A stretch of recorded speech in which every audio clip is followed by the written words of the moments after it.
Okay, so thank you for coming to tonight's Manchester Salon on regulating relationships and abuse of power sort of question mark. And I think it is quite timely, because last Thursday was Valentine's Day, you know, a time of sort of red roses and chocolates, love and romance, albeit with the sort of naff cards that you get alongside it. But there was another event that was on last Thursday, and that was called 1 Billion Rising. And it was so named because the organisers claimed that 1 billion women across the world are victims of rape or extreme violence. And they had a series of events across the globe which created a sort of wave as each one of them happened in their own particular time periods. So this wave of 1 billion rising across about 200 odd countries. Now, the choice of February the 14th was no accident.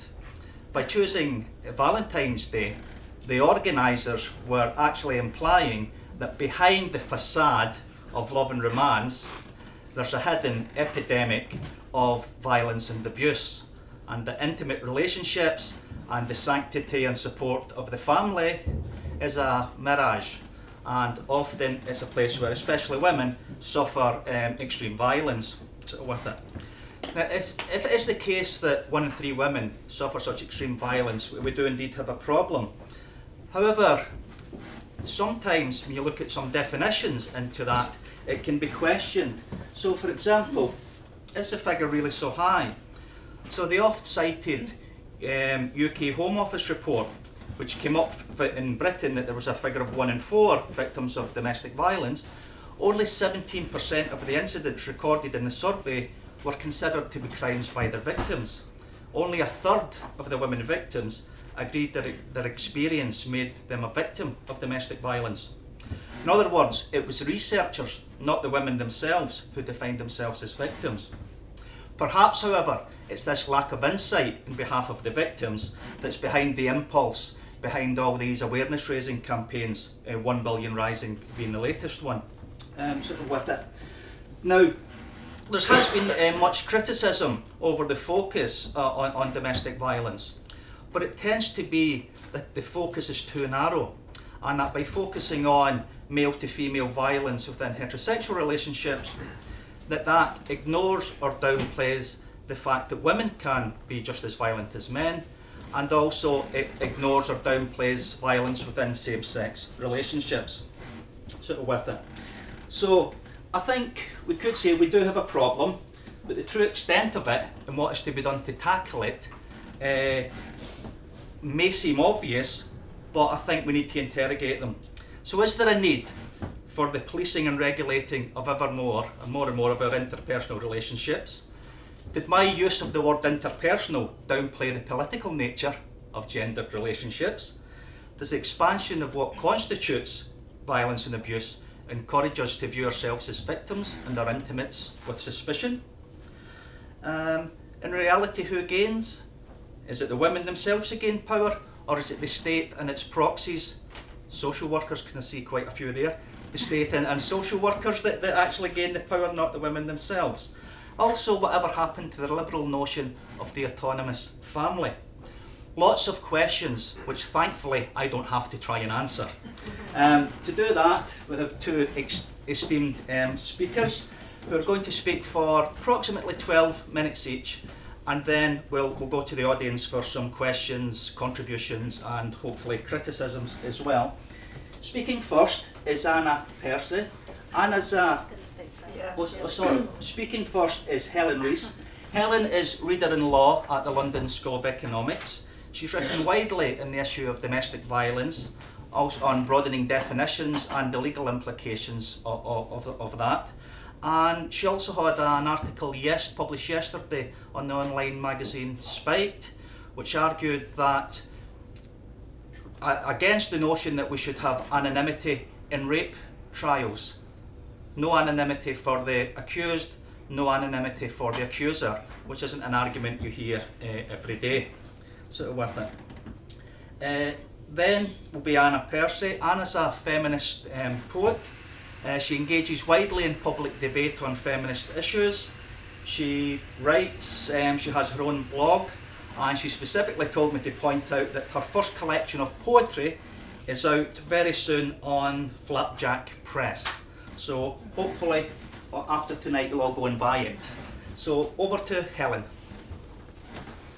Thank you. Okay, a few questions. First of all, is it easier if I stand up? Yes. Okay. Can you hear me at the back? Do I need a microphone?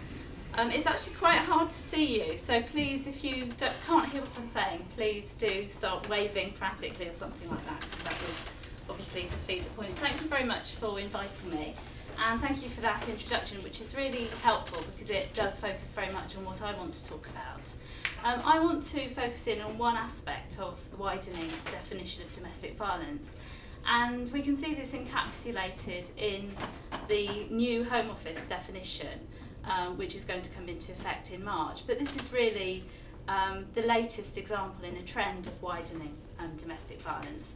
And I want to look at one particular way in which this has been widened, which is to include the notion of control, controlling behaviour, coercive control. And this is an aspect of the widening definition which has been very widely welcomed by the police, by women's groups, by lots of groups within society, and I'll put my cards straight on the table. I'm not one of the people who welcomes that widening of the definition, and I'm going to try to tell you in the next 12 minutes or so why I do have concerns about widening it in that way. Essentially what's happened really over the last, since the 1970s, the aspect of this which really does concern me is that we're seeing the idea of physical acts, physical force, receding further and further into the background.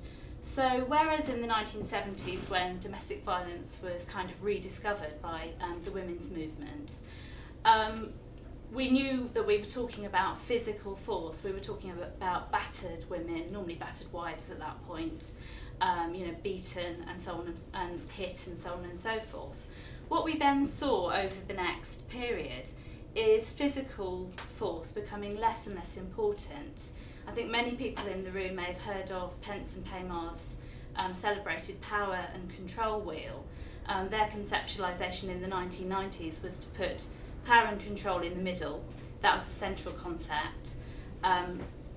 Control tactics around as spokes, and then physical and sexual violence only at the outside. And what we're seeing now is, with this latest definition, is we're seeing physical force really being pushed right into the corner of that picture. So for somebody to be labelled a domestic violence perpetrator and for somebody to be labelled a domestic violence victim, there is now no need for any physical act, physical force being used at all. Now, why am I worried about that when most people are welcoming that and arguing for it? Well, I just want to clear out of the way two reasons that are not the reasons that I'm worried about it. First of all, I am not suggesting that words can't hurt, or that people, mainly women, cannot suffer very greatly in unpleasant relationships. There are lots and lots of ways in which people can be very, very cruel and unkind to each other, and I think we should be concerned about that, and that is something that I am sympathetic towards. I also think when you look at the feminist research mainly carried out in the 1980s and 1990s, I think there are some useful insights there about the way in which physical force can work. So I think when feminist researchers said, look, what domestic violence perpetrators are doing is they are using physical acts to perpetrate control, and there are lots of other ways that they perpetrate control as well, and it may be that they're using violence, physical violence, when other ways of exerting control are failing. That's all quite useful and interesting, and I don't really have, I'm obviously simplifying it, but I don't have a big problem with that. That could be useful in terms of getting at the root of why men are violent. It could be useful in some contexts to spot signs of violence, it could be useful as a description. So there are lots of ways in which it may be useful to understand the ways in which domestic violence perpetrators work. And certainly to me, it's no surprise that men who are physically violent to their partners are also not nice partners, you know, in other ways the rest of the time. That is no surprise to me at all. So those are not reasons that I have a problem with this. But I do have 5 reasons that I am worried about this extension, this widening of domestic violence away from physical acts. And if I, with the permission of the chair, if I get through all 5, then that would be great. If not, we'll have to come back to some of them in the discussion.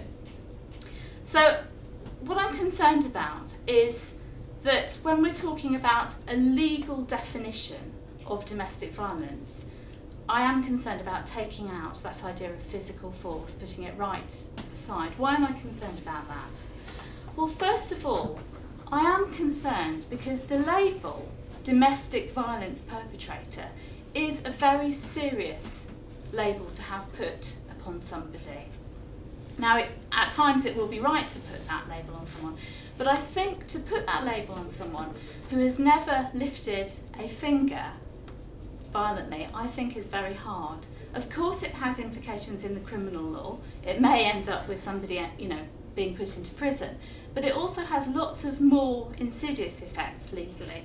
So this label of domestic violence perpetrator may lead to a man, I'm using that deliberately because normally this will be the case, may lead to a man being evicted from his home and asked to even leave the area. And it's important to stress that that may also be without his partner's consent. His partner may not want that result. It could be the result of a teacher's intervention to do with the child at school. It could be a neighbour calling the police.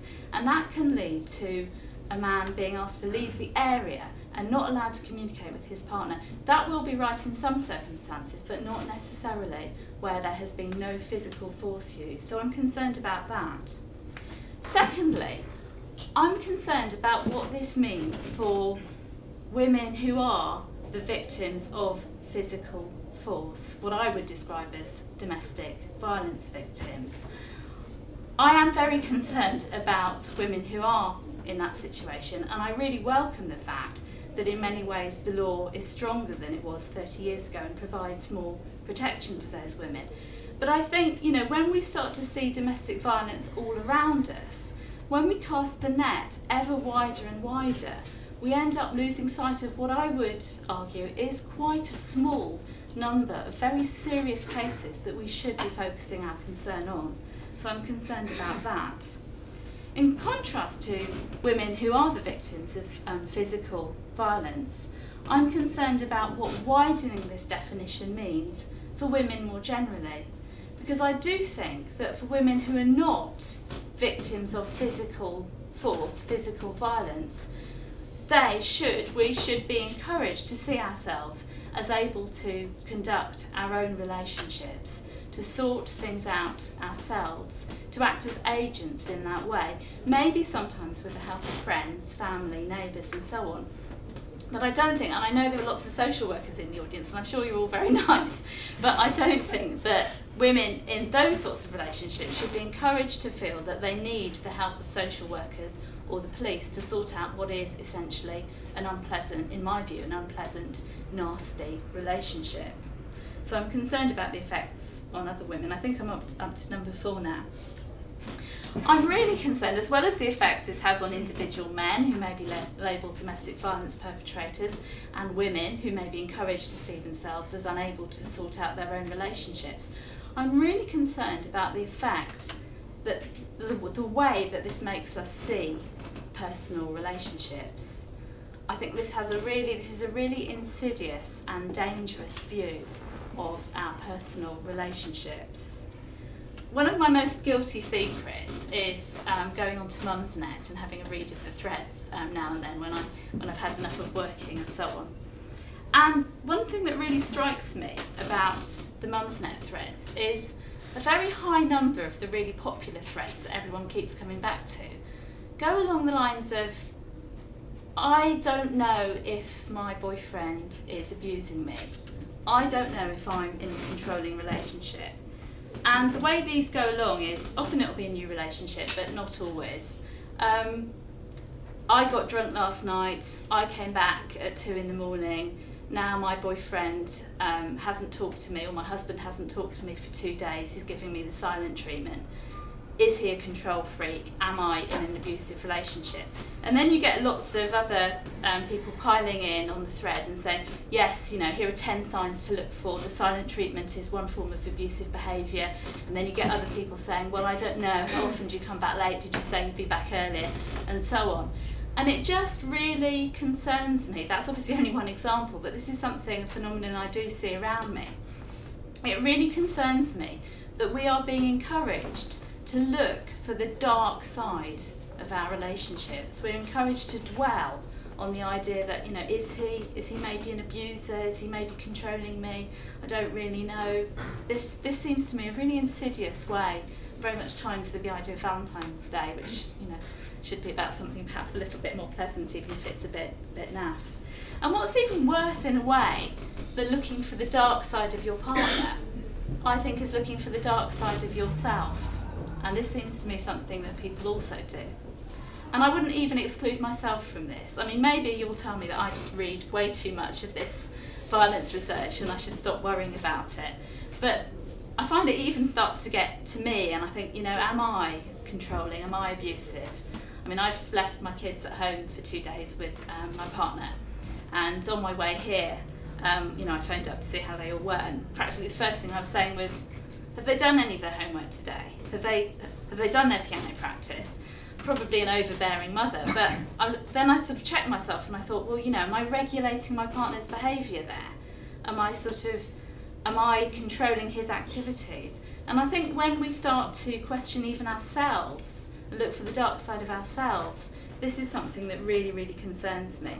And I think ultimately what we're seeing in this widening understanding of domestic violence, this looking for the dark side of our partners and even ourselves, is really a distrust of the very notion of intimacy.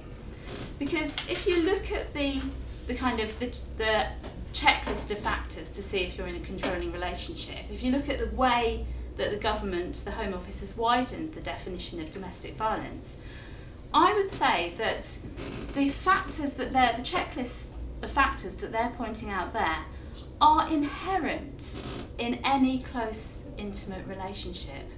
Things like criticising your partner's friends or family, questioning your partner on what she's spending her money on, questioning your partner on where she's been and where she's going, and perhaps to me the one that encapsulates this the most, regulating your partner's everyday behaviour. Those just are the things that we do in a close, intimate relationship. That just is part of it. In fact, I'll throw out a challenge. I might try and take it up myself when I get home, which is, could you actually manage to not do any of those things for a day, let alone a week? I mean, I'm pretty confident that I can manage not to be physically violent to my partner, ever actually, but certainly for a week. But could I actually manage not to do those things? I think that's the challenge. So we're seeing really, we're distrusting of the very intimacy of a close relationship, and we're seeing violence as a framework. We have to check our close relationships against that framework of violence. And right, I've got one more point. And to pick up on, I was going to say something about the statistics, but I'll leave that because Ken made that point very well. I was just going to say that we are really encouraged to do that by those statistics. So finally then, my final point as to why I'm concerned about the widening of domestic violence. As a lawyer, I'm really concerned about law getting right into the heart of our intimate relationships, because what's happening with including emotional abuse and control into the definition of domestic violence is the law is setting a standard for how we talk to each other, how we talk to our partners. I'm concerned, as a lawyer, I'm concerned about the rule of law. I'm concerned about the idea that we know when we're transgressing the law, when we're breaking the law. And this is way too subjective for the law to get involved with. You know, one person's, and this is my last point now, one person's robust argument is another person's picking on friends and family. You know, one person's trying to set down a routine is another person's regulating their partner's everyday activity. So this is very, very subjective. So just then to finish up, I do think that relationships come in all, gradations.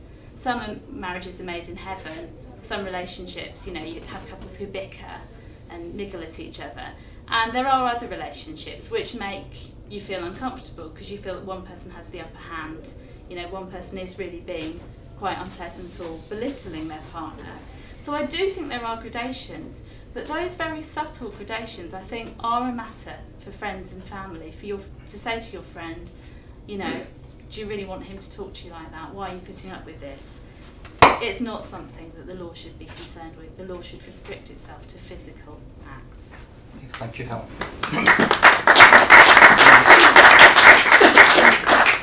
Before Anna comes in, I just pick Helen up on one point.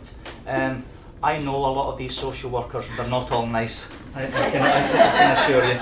So, over to you, Anna. Okay, so I'd just like to point out that I've come in at very short notice, had a couple of hours to make my argument. I've done my best to read and talk to other people and to create a cogent argument, but if there are holes in it, I do apologise. There may be some anecdotal evidence, but as a feminist, I must always remind people that the second wave was built on anecdotal evidence, so there we go.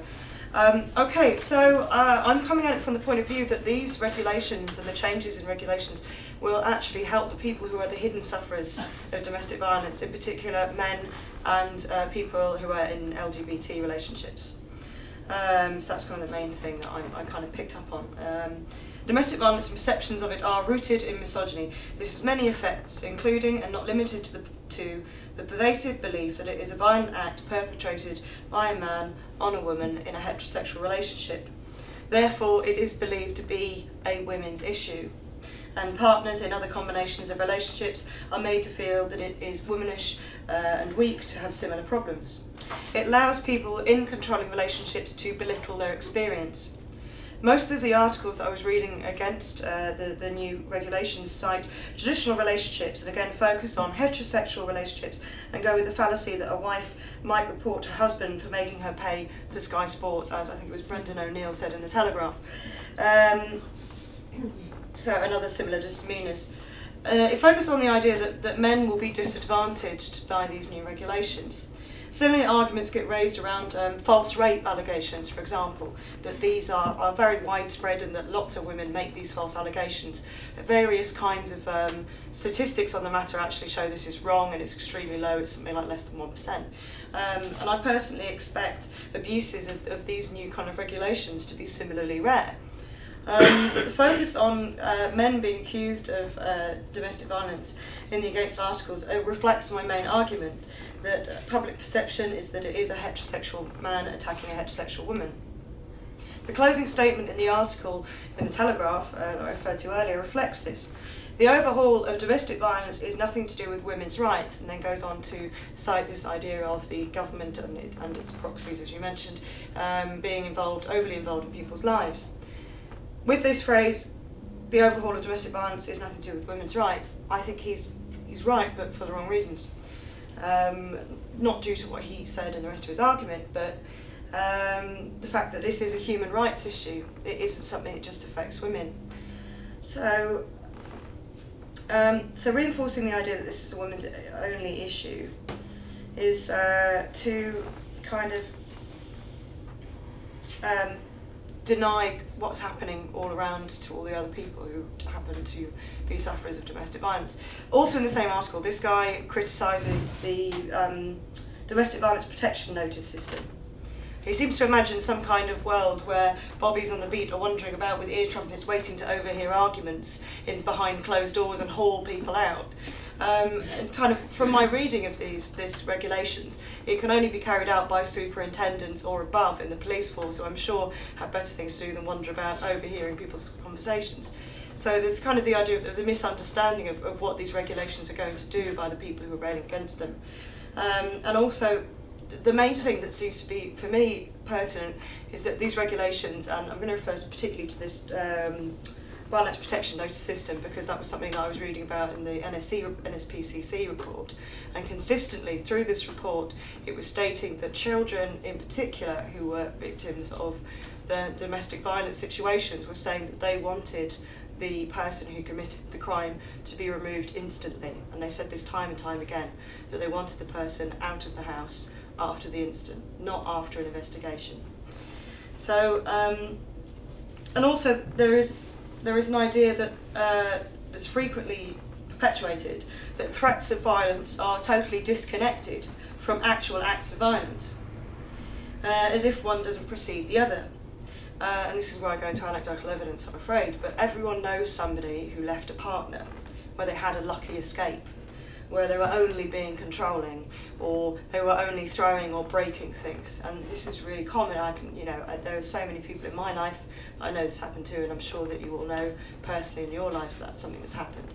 I think that these are unreported crimes as well, and are in particular very likely to happen in the underrepresented side of domestic violence, because this belief that it is a strong man attacking a weak woman is our traditional view of domestic violence, doesn't kind of show what appears to be the experience of people in other kinds of relationships, because a woman may not always be able to physically attack a man, but she can, through acts of coercion, through abuses of finances and things like that, can control a partner. So there's another part of these regulations that's being held that it will be meddling in teenage relationships, which are messy and complicated. And the issue here is that teenagers receive very little information on healthy relationships, from what I can see.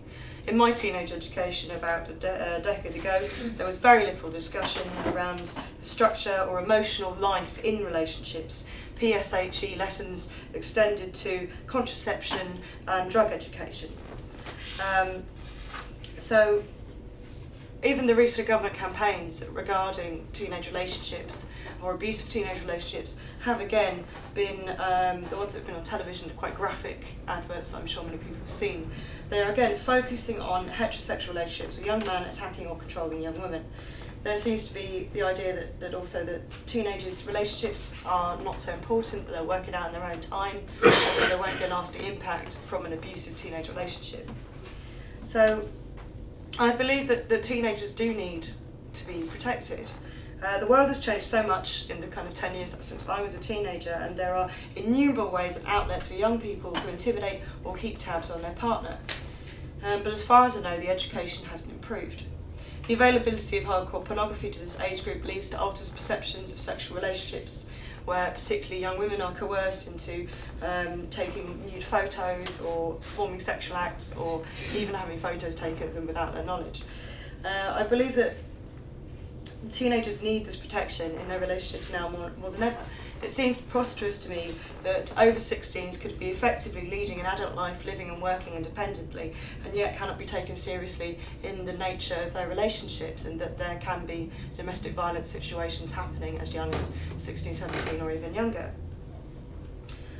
So I think that recognising that 16, 17-year-olds can be at risk of psychological, physical, sexual, financial and emotional abuse is a step towards helping vulnerable people. I don't believe that any of these regulations will particularly lead to the defamation of character of innocent people. So here is where I've got some more facts and figures about what I was discussing earlier, the idea that domestic violence is actually relating to all kinds of relationships. So I did try to do as much research as I could on this. There's a website that there's a poster for over there called endthefear.co.uk, which has excellent information and advice, and that's where I got most of my advice and things that I'm going to be using in this section. So from the 2001-2002 British Crime Survey, they found that almost a fifth of domestic violent incidents involved male victims, and these are just the reported figures. I think we can say that in both these, in all the groups that I mentioned, it's widely underreported. So these are just the figures that we have. So the Men's Advice Line and Inquiries Mail says that men do experience physical and emotional abuse, may be financially controlled and have their children used as part of the abuse against them. So this is a complication that may be more specific to male victims because of the widely held perception that the mother will always be considered to have preference for, custody of the children, which as far as I know is not true, but it's perceptions that are problematic. So people can misuse these perceptions. So there are all kinds of problems that happen with male abuse from female partners. So all kinds of things. So the level that is mentioned here, that it is at similar levels to heterosexual women, in that it's 1 in 4 in their lifetime, which is the figure that's quoted for women as well. So apparently 25% of people suffering in their lifetime. And again, this is the issue with LGBT domestic violence is there again are some specific complications, much like with male victims. There's a problem of underreporting. So they are often afraid of revealing their sexual orientation or the nature of their relationship to official people such as the police, for fear of reprisals or prejudice. There's also the act of outing someone as a form of control. The abuser may threaten to out the victim to their friends, family, religious communities, or others. The abuser may use also the close-knit dynamic of the LGBT community and the kind of animosity that sometimes exists outside of the LGBT community as a form of compliance. So there's also abuse associated with sexual orientation or gender identity, that because of the nature of the abuse, the person who is the victim believes that it's actually due to them being LGBT that they are being abused and therefore don't seek help. Domestic violence also isn't well recognised in the LGBT community, and people may not know what to do about it or even recognise it. As say, this increasing of the definition to include coercion and things like that will hopefully help this. So this is also LGBT communities are often hidden, and this can be a particular problem in smaller towns and rural areas. So this is all things that make it harder for people to get help. So this is why I think that these new regulations and definitions will help. In conclusion, I do not believe that those changes will undermine heterosexual relationships, the strong gender binary setup, or that scores of men will be falsely accused, or that one incident of raised voices will lead to men being removed from their homes. I believe domestic violence overall is underreported, and especially so in the case of male and LGBT sufferers, and that psychological, financial abuse and coercion often lead to or are a component of violent attacks. I believe that new categories will help people who are vulnerable. And just to finish on one last comment, one of my friends who works within services commented that these new regulations are an expansion of regulations that already exist, or practices, codes of practice, that already exist for vulnerable people, so such as people who have mental health problems, severe learning difficulties, those kind of things. So it isn't actually kind of a new thing that's being bolted on. It's a widening definition of what is classed as a vulnerable adult. So for me, I believe that it will help the more hidden people who are vulnerable. Thank you.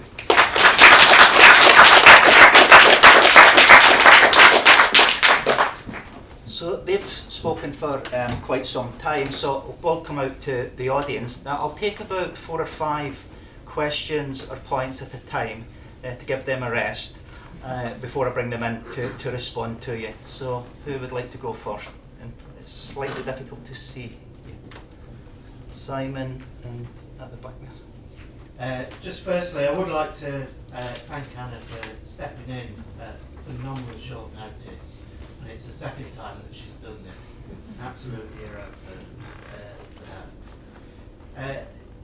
You made a point, Anna, about the education of healthy relationships that I certainly never experienced as a kid going through school. I never had any experience of being told what a healthy relationship was. I don't think I did anyway. Certainly completely ignored it if I did. The idea that we should have that, I find bizarre, and it may be just a generation thing, but the idea that somebody else should be lecturing me about what is and what isn't a healthy relationship is peculiar. Would you put any, how would you ever codify that?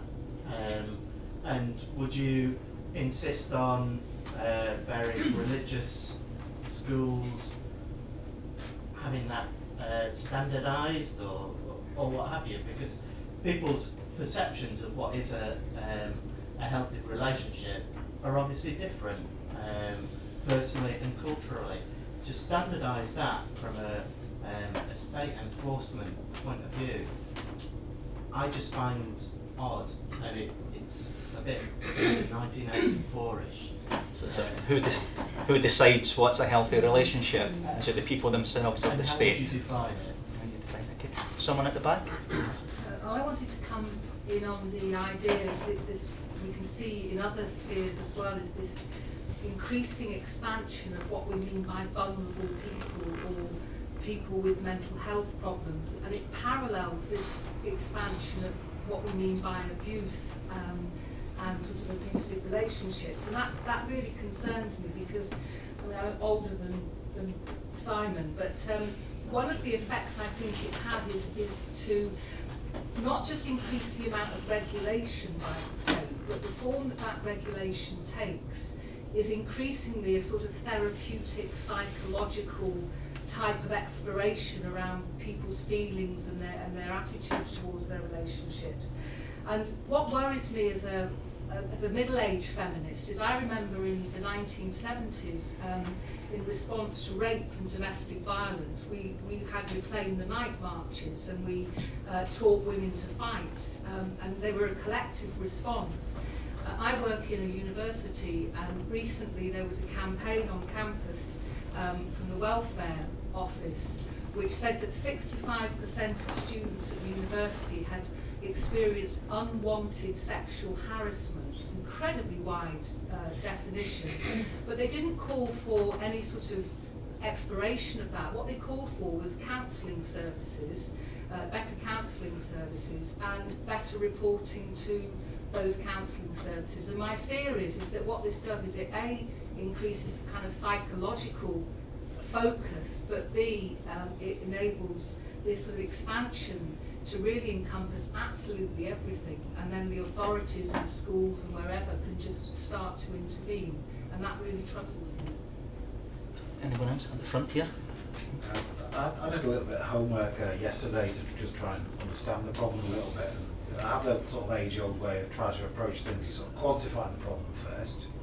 You try and understand the nature of what goes on in violence and abusive relationships. You look at what works in making people stop behaving like that or behaving more nicely, and you always think through the unintended consequences to whatever action you do. And I'm trying to quantify it. It seems to be now that we cannot quantify domestic violence anymore, because it all now seems to be encapsulated within abuse. And to me, there is quite a big division between abuse and violence. To me, violence is the act of laying a hand upon someone and hitting them physically. I understand you can be hurt mentally, but it seems now that we will be incapable of measuring that. I'm happy for you to tell me I'm wrong on that. It also, I looked at the graphs, and the graphs were showing a huge downward slope. So it seems to me that the theory of the garbage can policy making, that it was a solution in search of a problem. It doesn't look like the statistics don't support it.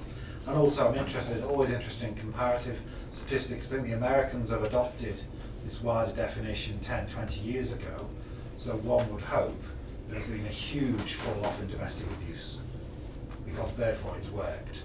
Well, I couldn't see anything like that. In terms of understanding of the nature of the problem, I couldn't find anything much at all in the Home Office reports about the dynamics of abusive relationships. And it jumps again to being that the law is the solution. And I'm never sure whether the law is the solution actually. And finally, it's the unintended consequences. As somebody who's been through a tribunal and been on the stand all day for an allegation of sexual discrimination in the workplace, which was thrown out by the judge, having talked to the Indian lawyer who represented us, and in the many idle moments in a tribunal, I asked him about what are the top cases coming. He said, harassment and discrimination. So, what percentage of them are true in your experience? Let me think about that. None. However, there are unlimited damages, so the defence lawyer will always tell you to claim harassment and discrimination, no matter what, because you get unlimited damages then. And it just bothers me that there's a whole series of unintended consequences to this legislation, some of which I think you picked up in terms of the conflation of abuse with violence. Okay, thank you. Debbie, did you want to speak? Yeah, I just wanted to say from a practice perspective in Manchester, I work for the University as a lecturer, but also on the Domestic Abuse Helpline. We administrate the End Violence and Fear, website as well. That in Manchester we've been using this definition, as has Women's Aid nationally, for many, many years now, and so we have been supporting women and men and people from LGBT and people through honour-based violence as well, with the definition of coercive control, as well as 16 to 17-year-olds, in particularly, you know, in the North West area. And one of the things that has been consistent is the actual long-term effects of the emotional abuse that people have been subject to as being more substantial than some of the violence that people have been through. And just to pick up on, there's a number of points here, sorry, I'm kind of combining them. One of the issues is that it's about the fear of the violence happening, not the actual violence happening itself. And so the actual notion that somebody can emotionally, you know, manipulate that situation and never be violent is one of the issues that we contend with quite a lot with on the helpline. Just one final thing, and I could go on all night, you know, just the issue around safeguarding as well, about social work intervention. A lot of our intervention it's not a statutory issue, domestic abuse, in terms of social work intervention. It doesn't meet the threshold for safeguarding and vulnerability in adult services. The child protection system obviously does in certain capacities, and then we end up with issues around blaming the mother again, etc., etc. So there's just a few issues really that are raised for me in terms of this. Final thing is the definition for us stands. It's what we've been using anyway, so we have welcomed that. But the one bit of the definition that is interesting is a single incident rather than a compendium of issues that give us a bigger picture. And what happens in practice now with police, with the DVPOs that you've alluded to, domestic violence protection, others where people can just be taken out, etc., is that it's about using discretion and using a holistic way of looking at things, making a picture and using your professional judgment rather than just a one-off, oh well he hit me, or he told me that I burnt the tea or whatever it might be. It's about discretion. Okay, thank you. Sorry. Take one more and then I'll bring the speakers back in. I'm almost flabbergasted at what I've heard. I'm horrified by it. And I was thinking, what does it remind me of? It reminds me of Malleus Maleficorum and Witchfinder Generals. And actually I feel really angry about it. Who the hell has got the right to turn round and say to a couple, this is how your relationship is? Let me give you two specific examples. It is statistically factual that in heterosexual relationships, there's quite a number of heterosexual couples who indulge in anal intercourse. Now that can be, in many contexts, regarded as abusive. That's one point. What happens if the couple, and it doesn't matter here what the gender is, are actually active sadomasochists? And somebody comes in, the Witchfinder General, who has a belief system that is unacceptable. What chance have that couple got, or any individual in that couple got, of being able to defend themselves at all? There's a lot more I could say. I feel really angry about this. I think it's got issues way, way beyond anything that is in the personal realm. And one last thing, why do we call it domestic violence? If it's violence, it's violence. Now, what about institutional violence on individuals and on couples and on families? That is the biggest violence of them all, I'm going to suggest. Thank you. Just on that, wasn't there the case several years ago of the gay men who were consenting S&M sex and they get done? Oh. On that one of them was under 18, one of them was 17, and the Bolton 7, it swung on the fact that the youngest man involved was under what was then the age of consent. Right. Good point. Before I bring the speakers back, I'd just like to, one of the things I'd like to explore is this notion of vulnerability that has come up quite a bit from the panel and also from the floor. And just to bring in an anecdote, which in 1990 I got a job working in a homeless families hostel, and it was predominantly single women with children who had fled violent relationships. And as I started, I thought I won't be starting for a while because I'll have to wait for a police check, and they invited me in to start without one. And I said to the manager at the time, I thought I'd need a police check because I was aware that residential social workers required them. Why have I not to get? She looked at me as if I was mad. Her exact words, always stuck with. She says, "Why would you need to be police checked?" She said, "These women are homeless. They're not vulnerable. These children are not at risk. They're with their parents. They're not in care." And it just seems that which seemed to be a common sense professional opinion 20 odd years ago would now be seen as ludicrous. So is it something that's changed within us, within society, rather than any sort of expansion of that people are more vulnerable today? That's just a thought for maybe you to come back on, or maybe the floor. Do you want to come back? Well, I just wanted to kind of go with the education thing. I don't believe education is a draconian measure that is the state defining things. I think it's more that it would, I mean, I haven't got a curriculum in my head for it, but in terms of relationships and things like that, I think it would be about sharing people's experiences and offering space for people to discuss what's going on in their lives. And it would be kind of a way of just offering something a bit more other than, which was, I'm pretty sure it's exactly the same now, this is a condom, use it, these are drugs, don't take them. That's all the advice they have. There is no advice as to where they go if they are in trouble, and what might be trouble, what isn't. And it would just kind of be a way of it's to me, I don't believe educating on people on anything is a way of the state controlling people. I believe it's a way of offering information that people can do things with, and it offers them experiences that they can, that they can carry with them to use in their lives. So there was the comment about education in schools, and there was the other bit about, there was another bit about education that I've just, but anyway, but that would be the point, is that it's not about imposing something on people, it's about giving them information. That's what it would be about, rather. So that's kind of a point about that. So.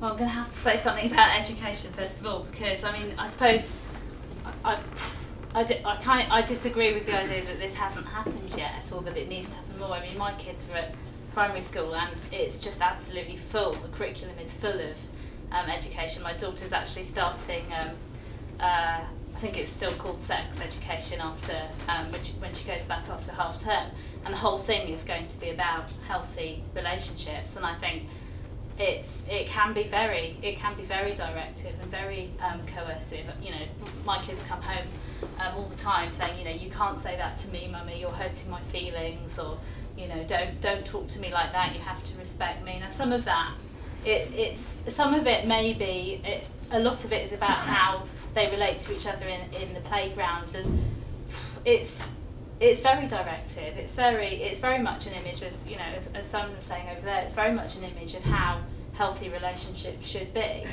Aspects of that I wouldn't have a problem with, but it's happening all the time. If I may, I just wanted to respond to a couple of the questions. I mean, first of all, this, you know, the points that you were making. Sorry, I can't really see you, but the points that you were making about, you know, the women who phone up and the long-term effects of, you know, of what you were describing as emotional abuse. I mean, I certainly would not disagree. I wouldn't question the idea that people, that particularly women, suffer, you know, great distress and upset and more long-term effects as a result of what I would describe as very unpleasant, nasty relationships. I think also, you know, when you talk about fear of violence, I think that's also something slightly more along the spectrum if somebody's actually got good reason to be scared. But I suppose what I'm quite interested in, I'm quite interested to hear what you think about this, is, to me it makes a big difference if you take the physical violence completely out of the picture. I see two situations quite different. One situation where there is physical violence, or there has been physical violence, or perhaps there's even been the threat of physical violence. Now in that situation I think it is useful to think about, you know, the wider effects of that, the fear of it, the kind of tactics that go alongside that. That's one situation. What I'm concerned about, what I'm more concerned about, is the idea that you just take, there's no physical violence, there's no physical force, you take that right out of the picture, and then you're left with what's now described as emotional abuse. You're left with, you know, what I would describe as an unpleasant relationship. Maybe, is there fear? There's no objective basis for fear. If there's never been any violence, there's never been any threat of violence, then I'm very concerned that we're talking about that sort of relationship. We're talking about regulating that. We're talking about putting the law right into that sort of relationship, where there's nothing there apart from unpleasantness, nastiness, unhappiness, perhaps. So I'd be quite interested to hear about whether you're talking about relationships where there is violence, physical violence in it, but then these other things are going on as well, or whether, you know, you are talking about women who are, it's kind of free floating away from that. So that was quite, you know, I was quite interested in that. The sort of point that was made about we don't seem to be able to measure domestic violence anymore. I mean, I think I would agree with that. Of all the surveys that I've read on domestic violence, or for that matter on rape, in every single survey it's always so broadly defined, so much is thrown into that pot that we really can't, you know, it's really difficult to get any kind of handle on what's going on. You've got questions that really it's almost impossible for anybody to answer no to. You know, have you ever, as I was saying in the introduction, have you ever questioned your partner about their activities? Have you ever had sex when you didn't want to, etc., etc.? It's just impossible for most people in relationships to honestly give negative answers to those questions, and so everything is thrown into the pot there. I've got more I'd like to say, but I think I'll stop there. Okay, yes, sorry, I'll just remember what I was going to say to the woman talking about the issues with all this counselling services being offered for harassment. As people who saw me discuss before, I have spoken widely and written widely about street harassment, which I've suffered on a nearly continual basis, and I find it very wearing and scary, and sometimes I've been frightened for my life in the case of people following me home and things like that. So it can be as minor as a man leaning out of a window and shouting something at you, or it can be somebody actually frightening you to the point where you think you are going to be attacked. And I think that I think that education, rather than counselling the victims of that, would be the way to do it, because you need to educate men that's not how they should behave. They shouldn't chase women, they shouldn't frighten women, they shouldn't be attacking them. And I don't think it's wrong to educate people about that. So that's for me. But I'd also like to point out that I'm going to be singing as part of Reclaim the Night on Thursday. I did Slut Walk. I've been involved in various kinds of activism with, you know, feminist activism and stuff. But yeah, that's my genuine opinion. I think that women should have counselling, but I also think that, you know, when they want it, but I think that, you know, harassment and things are a huge problem, and the education would be the way for me. Also, the thing about statistics is, the first thing I'd say, you can slice statistics any way, which way you want. And repeatedly I've mentioned, I'm sure that this woman who had worked for NFIR would say the same thing, underreporting is a massive problem. And the other thing is what you've just said, about the fact that, from what I could read, the charities involved with people who are experiencing domestic violence are already using quite a lot of the parts of these new regulations already, or it's sort of more of just a legal definition of the kind of practices and beliefs that they're already doing, rather than something that has been imposed by the state. So I think that's kind of what my reading came to. So I think that's we'll carry on. Fine. Anyone want to come Can I back? just- Can I answer about the whole issue around emotional abuse? I personally, people I work with and a lot of other people I'm sure would not suggest that emotional abuse needs to be reinforced with that violence, the act of violence. The emotional abuse itself is enough to keep you in that position, and it's the positioning as the person who's being subject to that that's important. You are kept at a level where you feel that you can't work as an independent person, your self-worth is affected, etc., etc. I mean, one of the models I'm thinking of is Kirkwood's model from 1993, where Kirkwood talks very much about lots of different ways in which emotional abuse occurs, and it parallels with one of the child protection register categories of emotional abuse as well, which is a category in its own right, because we recognise that emotional abuse has such a massive impact on people, and it doesn't have to be in conjunction with physical abuse. And you know, the other things around that, it reinforces some of the issues around honour-based violence as well. I think that we really need to bring to the forefront in terms of domestic abuse and violence. We're going to call them different things, I don't know, you know. And that we really need to get on the map, because at the moment honour-based violence is completely shrouded in secrecy and still not being acknowledged as a form of domestic abuse. So I think that it reinforces those issues too around shame, honour, etc. Okay, thanks. Okay. I wonder really if we should be talking about how we can measure the extent of the crime and the abuse that's taken place based on a 10-year study of what happens to that person, what happens to that person's family, their lives. You know, I think that's perhaps really something we should be talking about, rather than just the definition of the new government's definition and specific cases, specific examples. From my research, it uncovers that a lot of victims don't actually get the opportunity to speak up 10 and 15 years later about how that has impacted on them and their families and their lives. Okay, thank you. Anyone else? With a hand I can see. It's just difficult to see someone here. Yeah? I'd just like to second what you said. I have had some contact with both Release Aid and other refugees. And although physical violence is part of domestic violence, I'm sure you would probably agree that a large percentage of domestic violence is actually, the largest percent is probably emotional in one form or another, and that it's actually the anxiety and the fear that accompany that it's its effects on the people who are in receipt of that, and also on the children, that is so damaging, and that it's that makes it so important. And as for discovering domestic violence in the 70s, no, it wasn't discovered in the 70s, it was always there. It was just that there wasn't an organisation in which for women to go.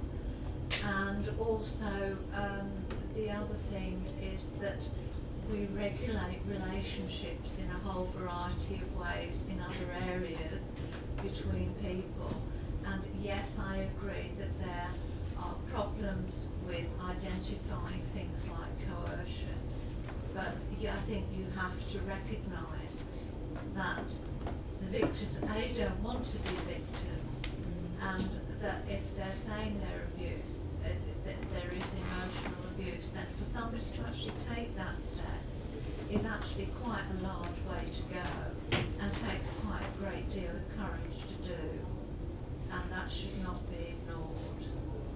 So in a sense, shouldn't be demeaned. so Helen's focus on physical abuse is undermining, demeaning the sort of real distressing situations that many women are in.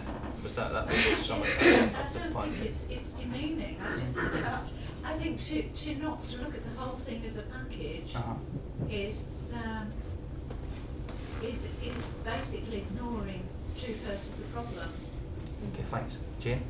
Yeah, I mean, I find it quite worrying to hear people talk about such different levels of abuse and violence in the same breath almost, you know. It's like equating a murder with a sex offence. You're saying that they're pretty much, somebody's shouting out of the window, oh, look, you've got a nice pair of legs, is the same as somebody suffering a violent rape. To me, there's a world of difference between an actual violent crime and something that we loosely call abuse.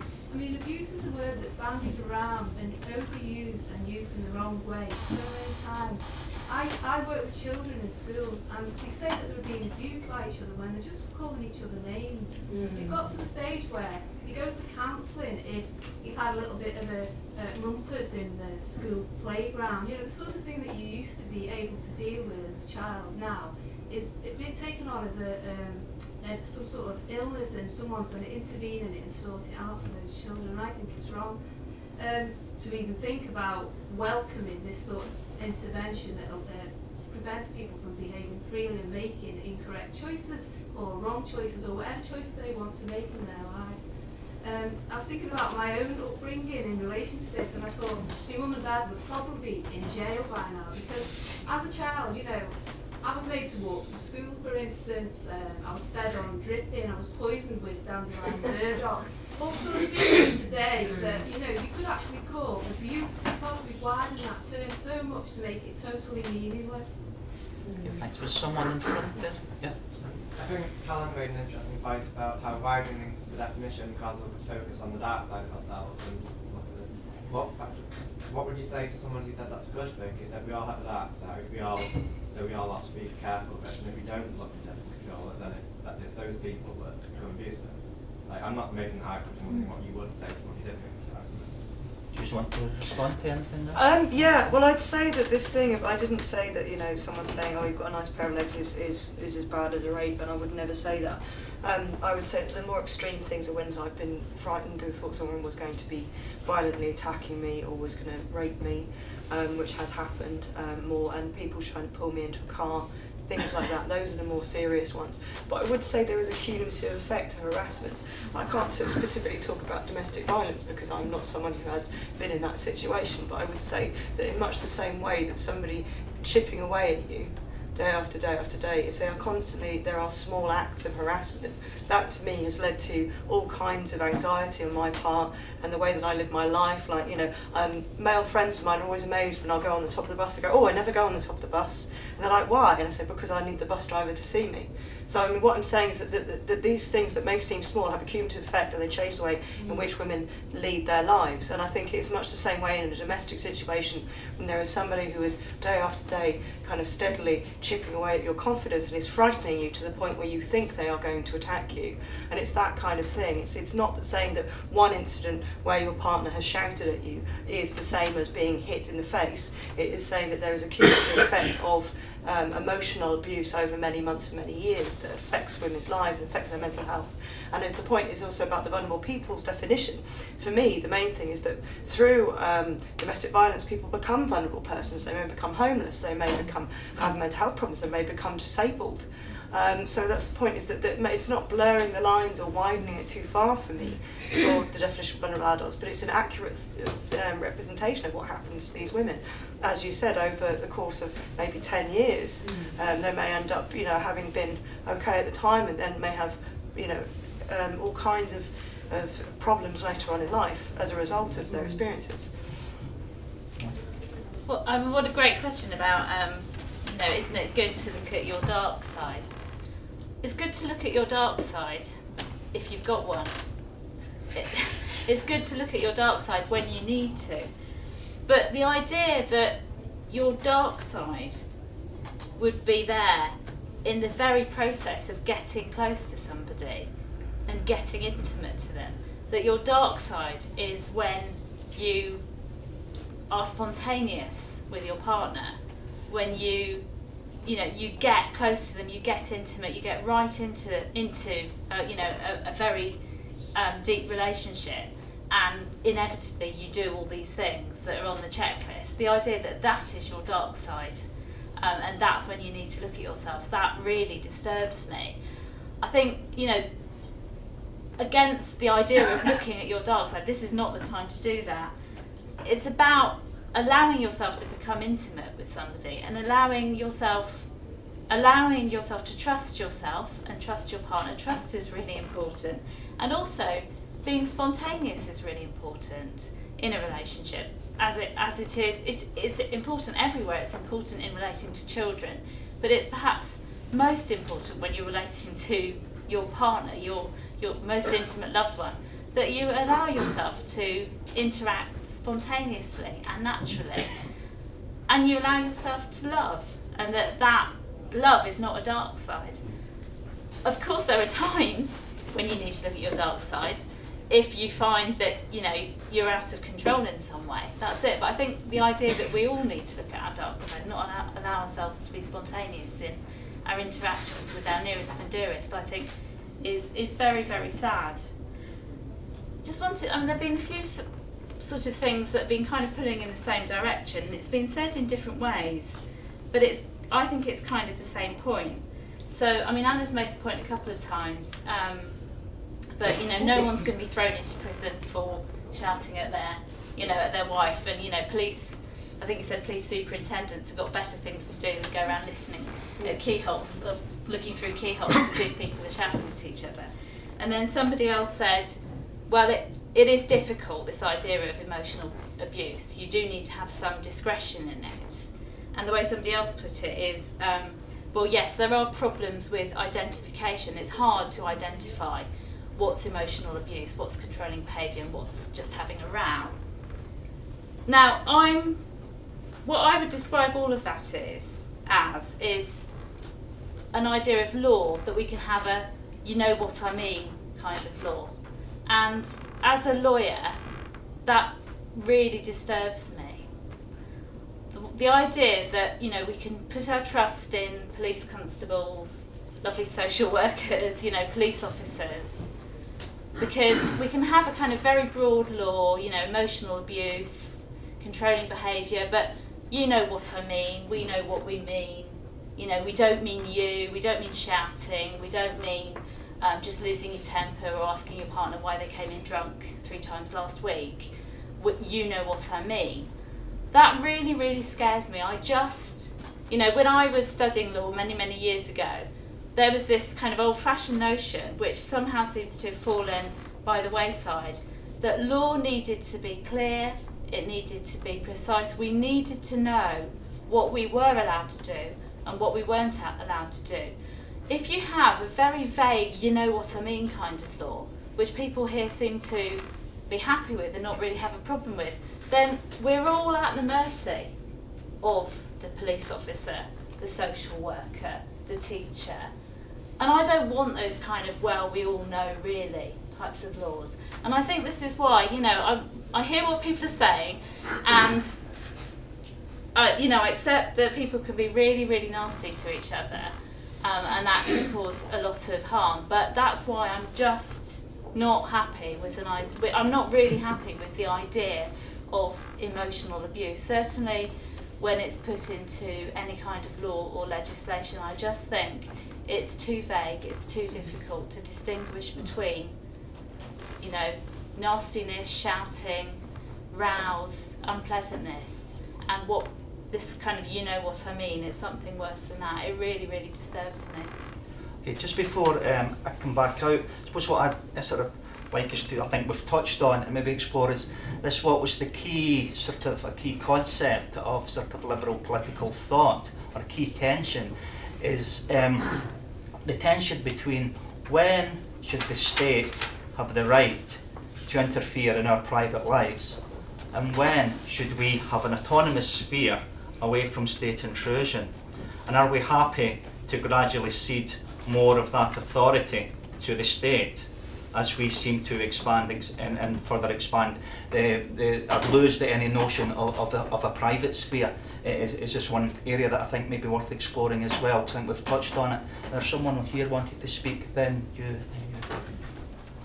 I just wondered if, Helen, you agree that a lot of the law is open to interpretation by judges, and we don't have a written constitution in this country, therefore it is actually the case that often laws are open, they're not flexible as such, but they're open to some degree of interpretation, and how you would, just because coercive control isn't easily definable is no argument for it being not, for us not trying to define it, and for us not trying to put it into law.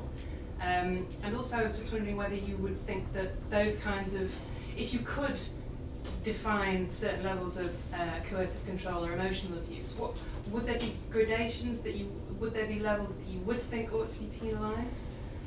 And if so, what are they? Okay, thanks. Back with the glasses. Yeah, I actually completely agree that it's the emotional impacts that are worse in this, and that they have much longer term effects. But I just think that it's the violent aspect of it. That's the only aspect that the state can actually deal with effectively. All the other emotional impacts are probably worse, but they're the ones that you need friends and family and neighbours, more informal contacts for. They're the ones who are going to support you, or sometimes even challenge it if they think you're wrong or something like that about how you're interpreting things. There was just a couple of other questions. There was on that question about the law and discretion and so on. I do think it's a problem if you give policemen too much discretion or other authorities too much discretion, because you tend to find that it's unfavourable groups in society that are the ones who end up being the butt of that. In the past it's been ethnic minorities or other people who've suffered when they give too much discretion. People make decisions on what's right and what's wrong. There's a hand I can just see. I can't see any face attached to it. But a couple of things on that. The gentleman just said that with emotional abuse it should be about neighbours and friends. Abusers isolate. Abusers isolate people so that they can't reach out to friends, neighbours. They stop them seeing their friends and neighbours. They make them give up friendships they've had for years, so that that person, the only conduit to the world is the abuser. The abuser. That's what they do. So I'm slightly concerned by the level of some of the argument against this, which I'm the constable, which in general I find incredibly hysterical. What I find is that people are victims and are isolated and are made to feel worthless, and they are made to feel that they do not deserve to exist outside of the abuser. And the abusers are very skilled at what they do.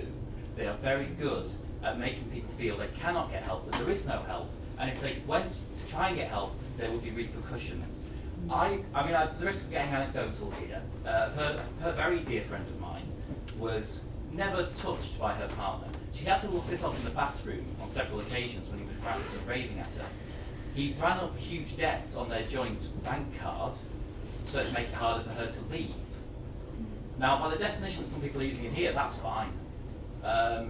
And I find that is what's dangerous to me. Not that the bogeyman state might accidentally step into our private sphere a bit more. I must admit, I don't understand how you equate spontaneousness with dark side. I don't think you made that argument. You're conflating those two things together without explaining in what way you're using them in the same sentence.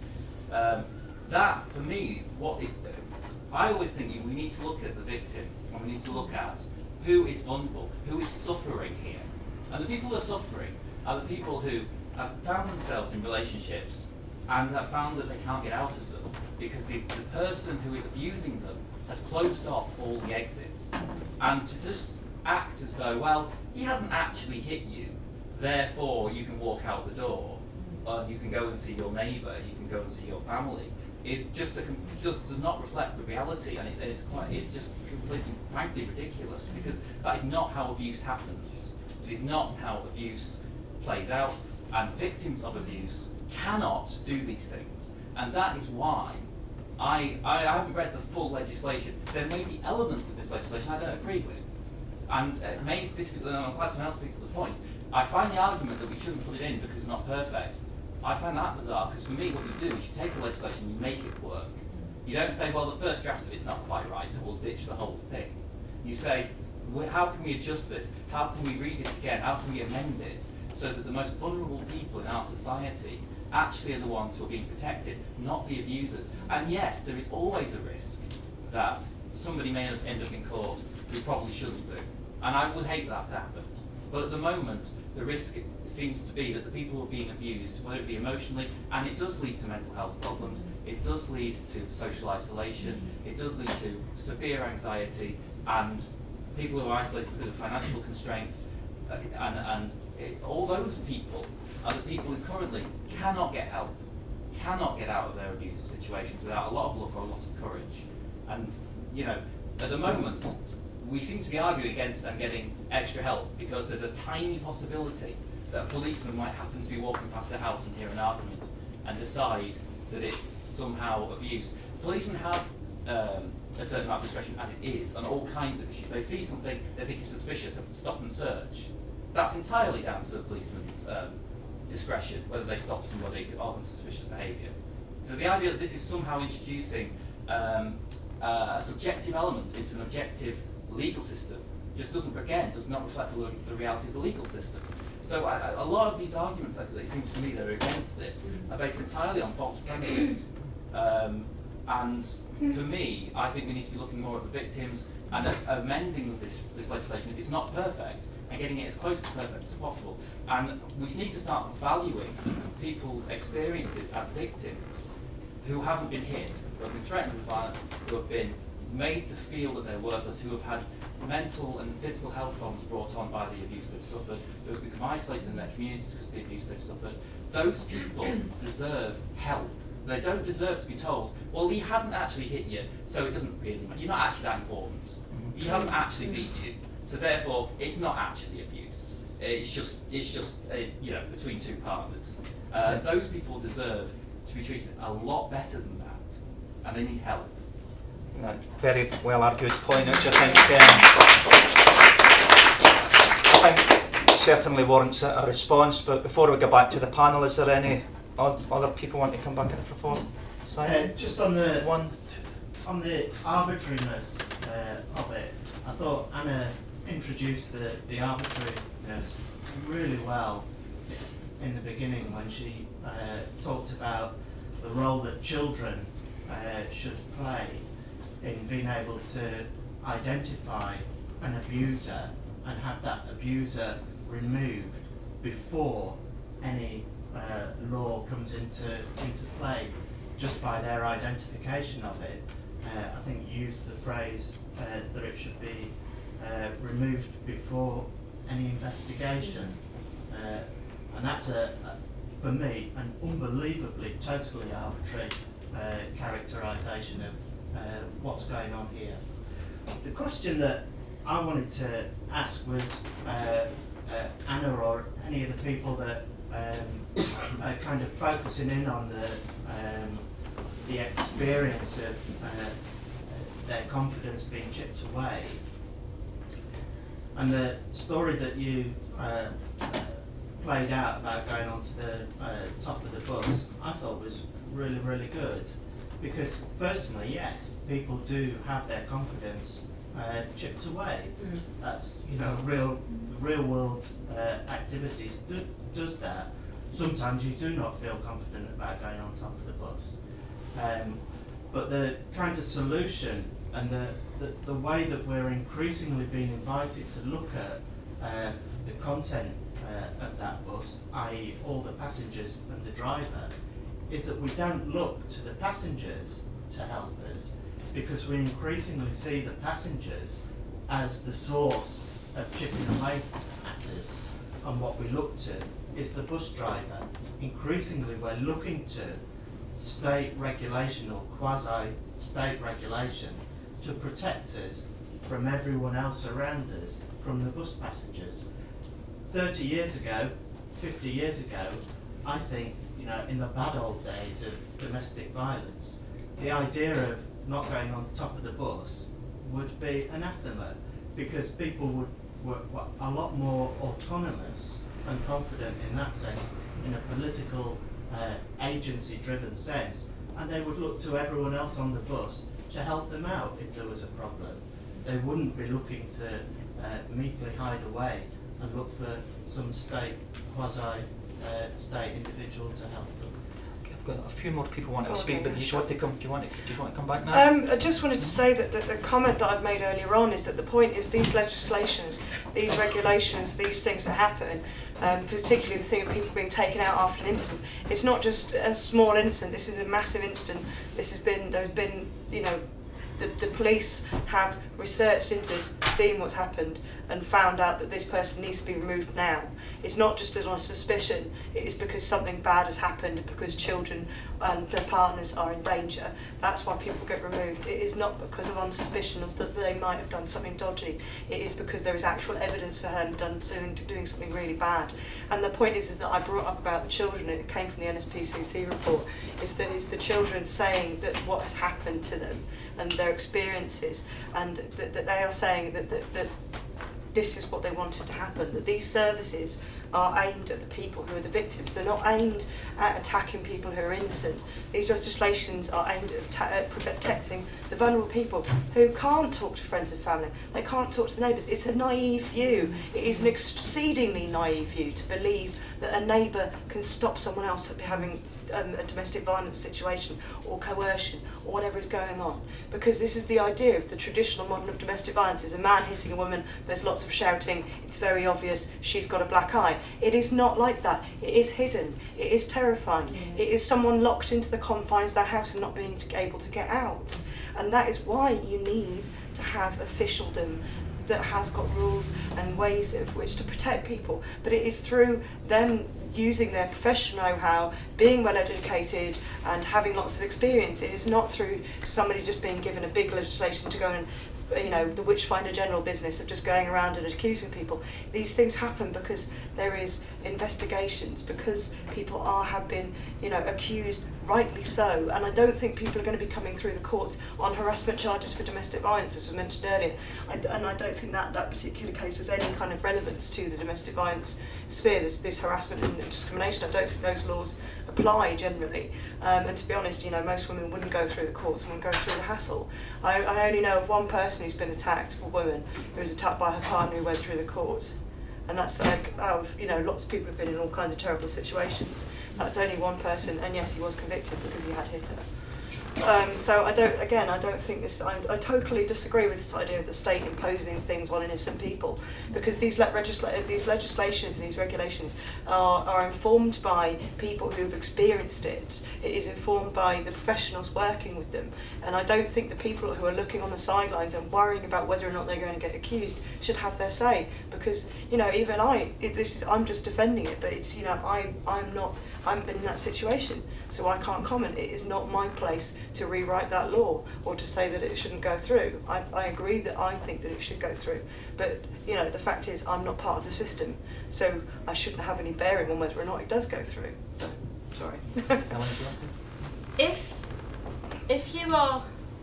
you're a woman who's in a, let's call it an emotionally abusive relationship, and there is no physical violence, there's no threat of physical violence, and there never has been any physical violence, then you can leave the house. No. You can leave the house. What you don't do is you don't believe you can leave the house, and that is a problem. You could do that, if your physical abuser isn't in the house at the time. Yeah, literally, If there's your physical, that's what I said. If there's no physical violence, there's no threat of physical violence. There's no past physical violence. There's no rational basis for fearing physical violence. It's not irrational. Oh, there's no basis for fearing physical violence. Then you can leave the house. But what is true is, and what I accept, is that in that situation your confidence can have been undermined. Your self-worth can have been sapped so that you don't believe that you can leave the house. Now that is a real problem, and there may be things that can be done. I would like to find the sphere more in the realm of friends and neighbours, but I understand the point you're making there. There may be things that can be done to try to address those issues of lack of confidence, lack of self-esteem, but the solution is not found in the legal sphere. The solution is not to make emotional abuse a catch-all legal category. That just doesn't work. I mean, to the woman who was saying, you know, well, how could you define emotion, if you could define emotional abuse, how would you do it? It's just completely the wrong way to think about it. It's not a term, it's way too subjective. It's a matter of the law actually going in and saying, this is how you relate to each other as partners, this is how you talk to each other, this is how you treat each other. It's completely the wrong place to try to find a solution. I'm not saying that there isn't a problem there. I'm not saying that the stories aren't heartrending, but the solution is in no way to be found in the realm of regulation and of legal. Well, I mean, that's an interesting question. It's a different question. It's a difficult question. Wait, can I chair the meeting? Can you let her finish? Then I'll come back out and take more questions and points. I mean, that's a sort of very broad brush idea of where I think the solutions could be found. I think it's twofold. I think it's not doing anything to further undermine women's confidence, and I think this type of legislation goes further in undermining women's confidence. I think it's doing everything we can to get back that sense of community, which some people were referring to try to get back that sense that there is some kind of solidarity, that we are concerned about our neighbours, about people suffering on the bus and so on.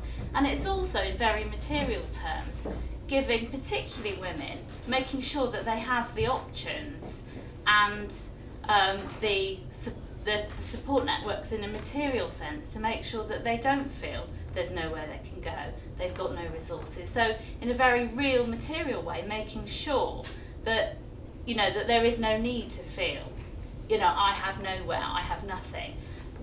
You know, we can be talking about making sure that women have access to financial resources, access to housing, very, very practical solutions to this. But what I don't think the solution is to broaden out the law to include, you know, to include every kind of form of relating that couples, you know, perform with each other. It's just not the solution at all. I think also, can I just make one more point? I mean, I think this idea that, you know, people are saying, oh, the police officer's not going to come knocking at the door because you've been shouting. Of course, that's right, but I think people are slightly missing the point now. I think when you talk about, oh, it's a tiny possibility, you're missing all the layers of regulation that there are below the policeman knocking at the door. So we are talking about, you know, and these, I'm not going to go into anecdotes, but these happen to people at my children's school, these happen to people I know as well. We are talking about the school teacher having a little chat with you about the way that you relate to your partner or that you relate to your child, you know, being called in to see the educational welfare officer, having a little note on your file that your child may be witnessing domestic violence because of the way that they've seen you interact with each other.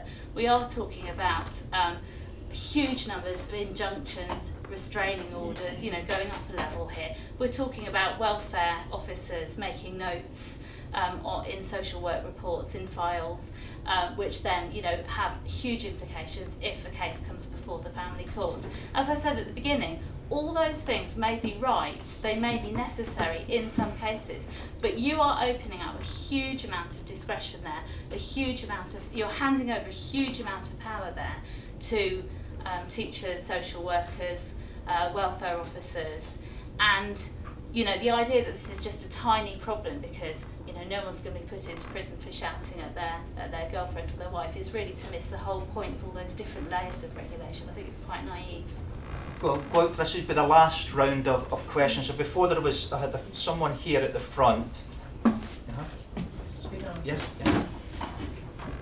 To an extent, having laws at all can be considered intrusive and restrictive, and I often think that it's very difficult for the government to have to legislate for just the worst and most irresponsible people out there, because you know, for me, I'm a safe and careful driver, and it annoys me to have to worry about the speed limit within 2 or 3 miles an hour driving through town, because, you know, surely this doesn't mean me. But I don't know the answer to this, but I think it could be a factor that, to an extent, a law like this that's a bit of a sledgehammer and maybe needs a bit of fine-tuning, that it's it's just maybe a bit ahead of public opinion at the moment, and that in 50 years' time we'll look back on a conversation like this and think, you know, how could we not have thought that those things were terrible and needed to be legislated against? Because it's not that long ago that it was illegal to be gay or to commit suicide, or you know, things that seem very strange to us now. So maybe it's just a backlash and things will sort themselves out in another wave. Okay, thanks. You can take another 2 or 3, but they'll have to be fairly brief points. Okay, I just want to go back to agreeing with about the isolation and the community topics, those references. In particular, a person that I wrote in this monologue about when she encountered the difficulties of being sexually, you know, the crime of sex. I'm not going to go into it, but anyway, they're not just abuse, it's very serious, they're all very serious. She actually discovered that people didn't really want to know, and I think a lot of the problems we do have is that we're supposed to be living in a perfect world, and people don't really want to be associated with something that's been tarnished. And so that particular victim has experienced isolation, even from the family, from the neighbours, and you know, is fearful of talking about her incidents to anyone, the fear of retribution. You shouldn't talk about things like that. So to a certain extent, from my research of this particular person, I think the old-fashioned, you don't want to know what goes on behind that front door, it must be swept under the carpet. I think a lot of that is still going on. And I think that undermines the severity and the reality of what is really happening. And I think that closes the door on the legal system, the judiciary system, that really supposed to be supporting these victims, and they're unable to because they don't really have clarity on full extent of what's actually going on with these victims. Take another 2 if there's anyone. Brief points. One here, or we'll take you first and then finish. To me, abuse is something that gets hired at Ascot to drink champagne in. The point that I'm making is to support the way that the word abuse is used is actually utterly meaningless nowadays. The second point is this. What happens if a child is abusive to a parent? Then how does the procedure go? Because I'm going to say that we're preconditioned to take that somebody who's bigger becomes more predisposed to be the perpetrator, and somebody who's smaller becomes predisposed to be the victim. But that isn't always the case. Final point. Yeah, I think the description that the gentleman made at the back of the abused victim who is unable to exercise their will exemplifies why the law cannot intervene in that situation, because the law is based on the assumption that we are able to exercise our wills. The difference between theft and a gift is that I will somebody a gift, but a theft is a denial of my will. Okay? Now it sounds like you're being incredibly sympathetic to say that the abused victim is unable to exercise their will, but the consequence of that is that somebody acts on their behalf in opposition to their will and ignores their will. The state ignores their will. So as a consequence of this, people are evicted from their house against the will of both partners in the relationship, because the abused victim is seen as being effectively brainwashed and unable to exercise their will. And what's interesting as well about the examples of people who say they're abused is it's often in retrospect that people say, I was abused. So they can recognise that at the time they would have been able to leave a relationship, to leave a house, to not get into the car, but at the time they did. And it's only in retrospect they see themselves as being abused. Okay, thank you. So, concluding comments? 1 or 2 minutes? Yeah, I just wanted to reiterate again that I don't think it should be us looking in on the sidelines who are deciding these regulations.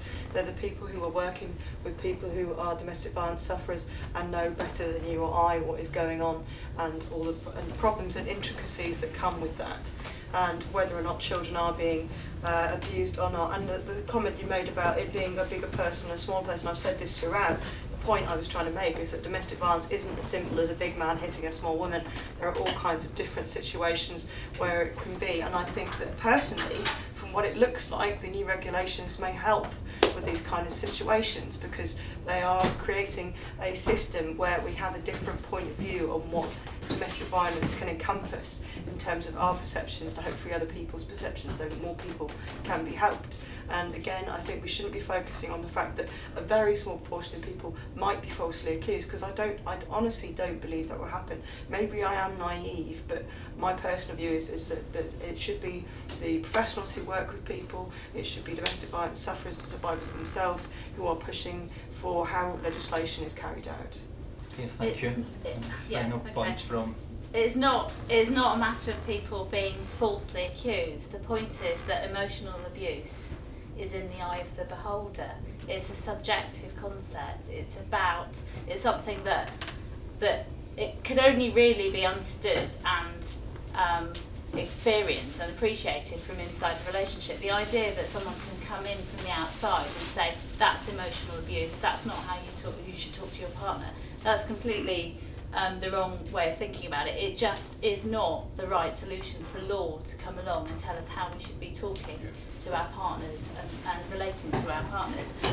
I think this is moving things in entirely the wrong direction. It's far from thinking that this isn't a perfect law and we should perhaps work with what we've got. It's moving things entirely in the wrong direction. It's sapping our belief in ourselves and our trust in other people. And what you're in danger of doing is making worse the problems that we are all concerned about. Okay, thank you. Give the